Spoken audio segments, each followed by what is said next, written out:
Hello friends of terrain building and welcome to another Middle-earth terrain building tutorial.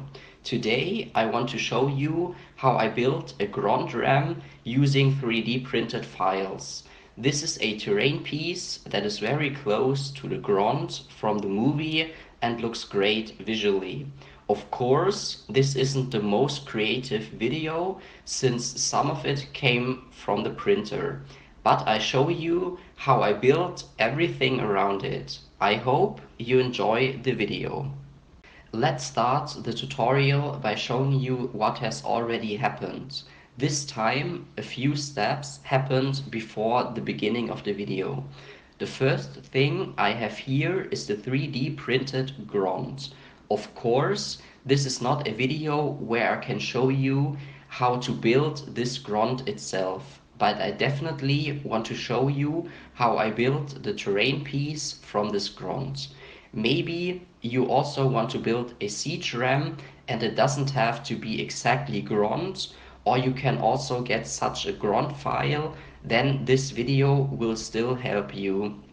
In addition, it is just helpful that it is the beginning of January at the moment and I could collect everywhere rocket rods with which I can build and tinker the frame of the ram. They are cut to different lengths. I write you the amount of needed pieces with its lengths in the info box down below. On top of that, there are some cross beams which should provide more stability. The frame will stand on a rectangular ground plan and vertical beams will rise upwards, to which chains will be attached later and Grond will be suspended that way. Later on there will be this running path for the archers from which the orcs can shoot better. As you can see, I worked a bit with green stuff to make the two halves blend better into each other. For the upcoming steps, I will use these arrangements here to hang the Grond later. Since that's 3 pieces per side, I also planned for 3 beams. I calculated the floor plan of the framework based on the distance between the 2 outer ones. I will therefore mark points so that the distances are correct. I will start by gluing the 2 side pieces, but you'll see all that in the time lapse as well. I will report back when more steps are done in the meantime.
I may report back later than originally thought, but you can see all the steps in the time lapse, so I don't think you needed an explanation beforehand. As I said at the beginning, in addition to all the rocket rods, more cross connections and also popsicle sticks were added for the walkway at the top. These popsicle sticks were also wire brushed to give them some texture. I also have some 3D printed wheels here, which are pretty sturdy and will be able to support the weight in the end. If you don't have a printer yourself, there are always wheels that you can buy from anywhere or even a 3D printing service. And then I attach some small metal eyelets to the top here, which I make out of floral wire and which will be attached to Grond itself and to the columns, so that with the help of a chain, Grond can be hang on these 6 columns. For this, I take a relatively inexpensive chain, which one could also take for jewelry. At the same time, everything will be painted in the coming steps, and then I will show you the finished result at the end.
the end of the video, I want to show you the finished terrain piece again. These chains in the front, which connects to the two beasts, are maybe a bit too long. I have to look at that again on the table, but through the hooks, you can always shorten the chains. The two trolls in the back can also be moved back and forth if you ever want to place the ram right at a gate. The orcs also give the terrain piece a bit more style and variety. Finally, I would like to say again that the files are not officially offered, but you can ask at Passspiele, maybe they can print them as a contract printing. I do not know the law well enough, but just ask, maybe there is a chance.